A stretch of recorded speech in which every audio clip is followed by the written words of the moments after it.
Assalamualaikum warahmatullahi wabarakatuh. Halo Bapak Ibu sekalian, para operator Arkas dimanapun Anda berada.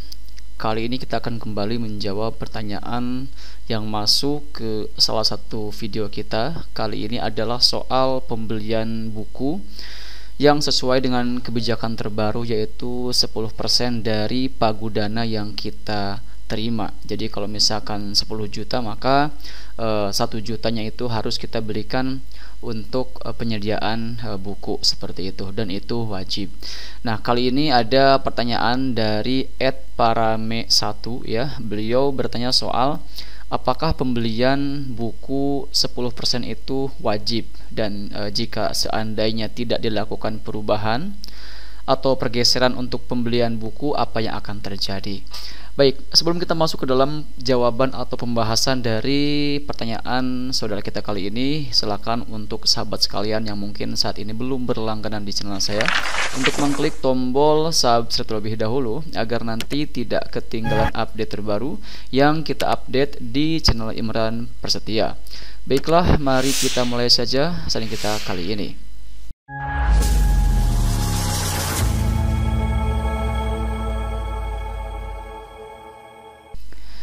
Oke, sekarang kita akan fokus kepada jawaban dari pertanyaan saudara @farame1 ya. Apakah untuk pembelian buku ini sifatnya wajib atau diharuskan sekali atau bagaimana? Dan apakah kalau misalkan kita tidak melakukan perubahan atau pergeseran untuk pembelian buku itu ya, apa yang akan terjadi? Nah, jadi sebagaimana informasi yang kita dapatkan saat ini, bahwa memang saat ini sudah berlaku kebijakan yang mengharuskan kita untuk menganggarkan anggaran 10% minimal untuk pembelian buku ya dalam satu tahun periode ajaran. Jadi kalau misalkan 9 juta, maka yang harus kita anggarkan adalah Rp900.000 untuk buku dan seterusnya. Jadi silakan dikalikan saja 10%.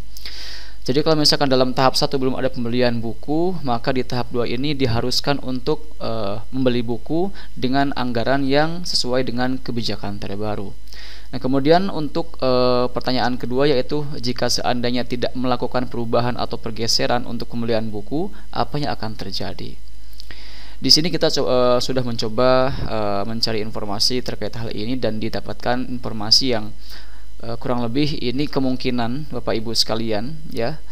Kalau misalkan kita belum melakukan perubahan atau pergeseran, yang mana kita di sini tentu dalam artian belum menganggarkan untuk pembelian buku yang 10% ini, maka kemungkinan yang akan terjadi adalah terjadinya penundaan pencairan untuk tahap 2 ini.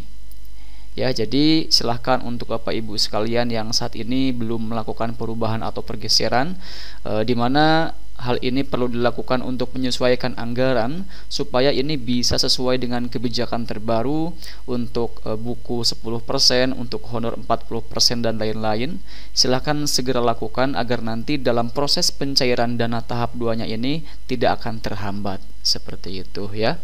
Jadi silahkan segera lakukan secepat mungkin, supaya kalau kita melihat dari informasi yang ada saat ini, sudah ada beberapa tempat yang sudah mendapatkan pencairan dana ya. Jadi untuk tahap 2 ini ada beberapa gelombang pencairan, dan untuk tahap 1 ini sudah cair, dan untuk yang tahap 2 masih proses pencairan seperti itu ya. Jadi untuk Bapak Ibu sekalian yang saat ini belum melakukan perubahan atau pergeseran, silakan lakukan segera hal itu supaya nanti tidak terjadi penundaan pencairan dananya seperti itu ya.